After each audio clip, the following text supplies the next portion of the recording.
Have you ever tried to picture an ideal world, one without war, poverty, or crime?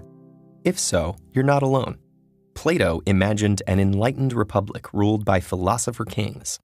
Many religions promise bliss in the afterlife.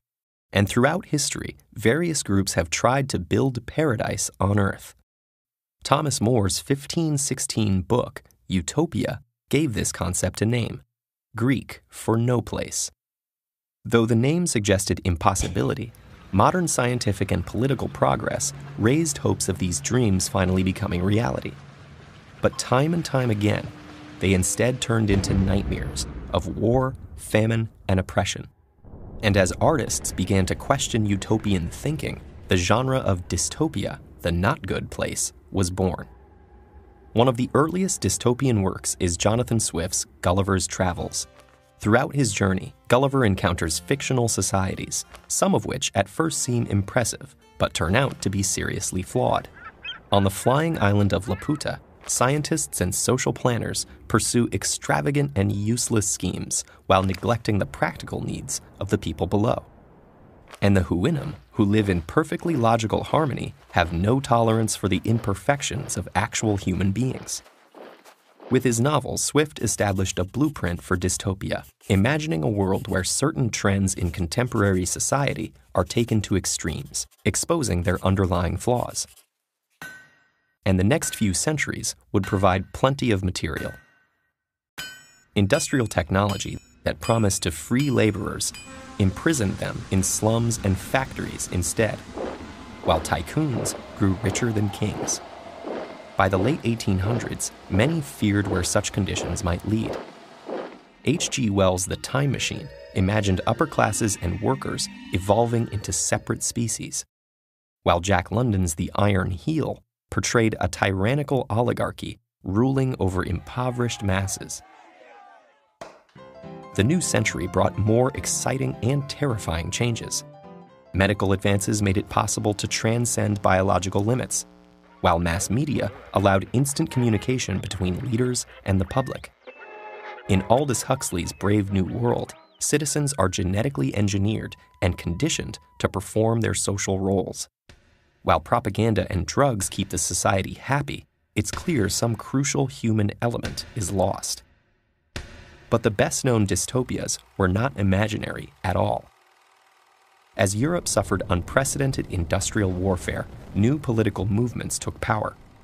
Some promised to erase all social distinctions, while others sought to unite people around a mythical heritage. The results were real-world dystopias, where life passed under the watchful eye of the state, and death came with ruthless efficiency to any who didn't belong. Many writers of the time didn't just observe these horrors, but lived through them. In his novel We, Soviet writer Yevgeny Zamyatin described a future where free will and individuality were eliminated. Banned in the USSR, the book inspired authors like George Orwell, who fought on the front lines against both fascism and communism. While his novel Animal Farm directly mocked the Soviet regime, the classic 1984 was a broader critique of totalitarianism, media, and language. And in the USA, Sinclair Lewis's It Can't Happen Here envisioned how easily democracy gave way to fascism. In the decades after World War II, writers wondered what new technologies like atomic energy, artificial intelligence, and space travel meant for humanity's future. Contrasting with popular visions of shining progress, dystopian science fiction expanded to films, comics, and games. Robots turned against their creators, while TV screens broadcast deadly mass entertainment. Workers toiled in space colonies above an Earth of depleted resources and overpopulated, crime-plagued cities. Yet politics was never far away. Works like Dr. Strangelove and Watchmen explored the real threat of nuclear war, while V for Vendetta and The Handmaid's Tale warned how easily our rights could disappear in a crisis. And today's dystopian fiction continues to reflect modern anxieties about inequality, climate change, government power, and global epidemics. So why bother with all this pessimism? Because at their heart, dystopias are cautionary tales, not about some particular government or technology, but the very idea that humanity can be molded into an ideal shape.